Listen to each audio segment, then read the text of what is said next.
4,000 years ago, in the richest city on earth, a chariot builder named Dabasir sat beside his unfinished chariot, completely broke. He worked harder than almost anyone in Babylon. So did his friend Kobe, the musician. Yet neither man had a single coin saved. Then they remembered Arkad, a man who had started beside them, poor as they were, and become the richest man in Babylon. So they asked him the question we are all still asking 4,000 years later. Why do some men find gold so easily? Arkad laughed. He had been a scribe once, carving clay tablets for pennies, watching rich men pass him in the street. It changed the day he met Algamish, the moneylender. Wisdom, traded for a single night of work. The old man leaned close and gave him the first secret.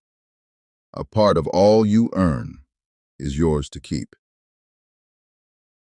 It sounds obvious, but it isn't. Every coin he earned already belonged to the baker, the tailor, the wine seller. So he began keeping one coin from every 10%, paid to himself first, before anyone else could touch it. Within a year, Arkad had savings for the first time in his life.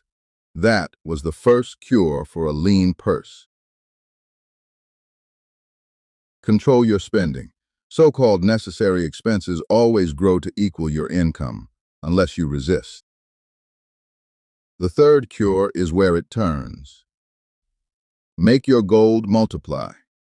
Every coin you save should become a slave that works for you, its children, and its children's children, earning while you sleep. Today we call this compounding. Arkad called it a river of wealth. The fourth cure, guard your treasure from loss. Arkad once handed his savings to a brickmaker buying jewels. He lost everything. Never trust your gold to someone outside their own trade. The desire for a quick return, Arkad warned, ruins more men than thieves. The last cures. Own your home, secure an income for your old age, and always increase your ability to earn. Years later, Arkad sent his son into the world with a bag of gold and a clay tablet carved with 5 laws. The gold was gone within 2 years. Gambled, swindled, wasted. The tablet, once he finally read it, made him wealthy. Gold comes gladly to those who save a tenth. It labors for the patient. It clings to the cautious.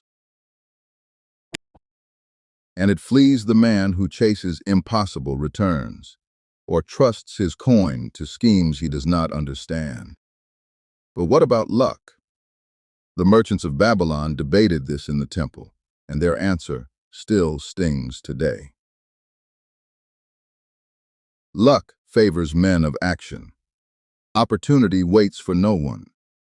Hesitate, and it knocks on another door. Then there is Dabasir, the camel trader, who fled Babylon drowning in debt and came back a slave. He bought back his freedom with a simple plan. 7 coins in 10 to live on, 2 to pay his debts, 1 to keep. Where there is determination, the way can be found. Within a few years, he was among Babylon's richest traders. Notice what none of this requires. No perfect timing, no secret knowledge, no fortune to start with. Dabasir was broke, remember? 1 coin in 10, spent carefully, invested patiently, protected fiercely. That is the entire machine. Babylon's walls guarded its people for centuries. Your savings are those walls. Build them before the siege, not during it. Arkad's first coin was pathetic, a single copper from a week of carving clay. He kept it anyway. That was the whole secret. So pay yourself first, starting tonight. 4,000 years say the same thing. Wealth is not found, it is built.